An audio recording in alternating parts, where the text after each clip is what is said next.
दोस्तों, आज हम सुनेंगे सुदामा और श्री कृष्ण की मित्रता की कहानी।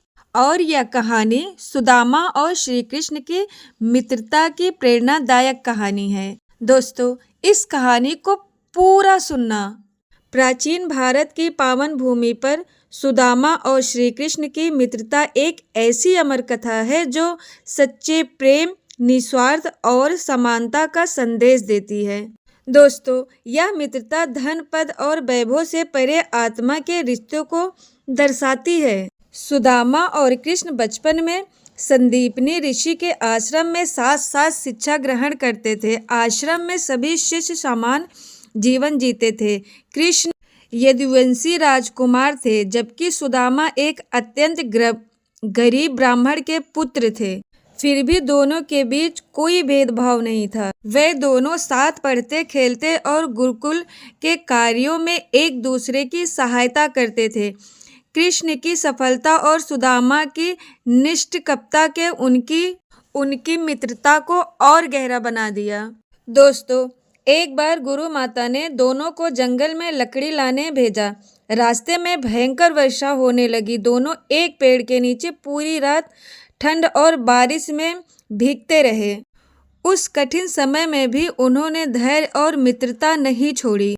फिर गुरु माता ने उनके त्याग और समर्पण से अत्यंत प्रसन्न हुई और उन्हें आशीर्वाद दिया। यही घटना उनकी मित्रता की मजबूती का प्रतीक बन गया। समय बीतने के बाद दोनों के जीवन की दिशाएं अलग हो गई। कृष्ण द्वारका के राजा बन गए, जबकि सुदामा निर्धनता में जीवन यापन करने लगा। गरीबी के बावजूद सुदामा कभी अपने मित्र से सहायता मांगने नहीं गए। उनकी पत्नी ने एक दिन आग्रह किया कि वह अपने पुराने मित्र कृष्ण से मिलकर आए। सुदामा की पत्नी ने सुदामा से निवेदन किया कि स्वामी, आप श्री कृष्ण के यहाँ जाएं, शायद वो हमारी कुछ मदद कर दें। लेकिन सुदामा संकोच में थे, पर अंततः मित्र से मिलने का निश्चय किया। भेंट के लिए उनके पास देने को कुछ भी नहीं था। केवल थोड़े से चावल उन्होंने पोटली में बांध लिए और श्री कृष्ण जी से मिलने निकल पड़े।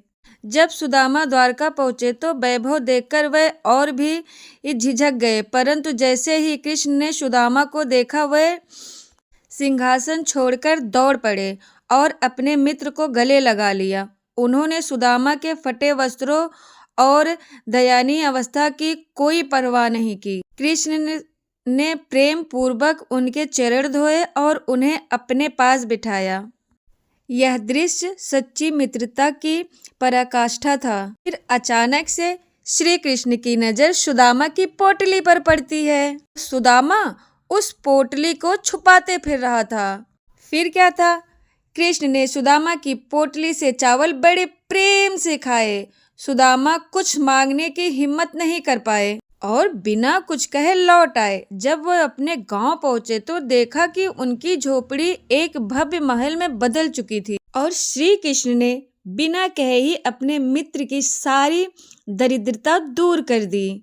दोस्तों, सुदामा और कृष्ण की मित्रता हमें सिखाती है कि सच्चा मित्र वही होता है जो विपत्ति में साथ दे, बिना स्वार्थ प्रेम करे और कभी अहंकार न लाए। यह कथा आज भी मानवता, करुणा और समानता का अमर संदेश देती है। थैंक यू दोस्तों।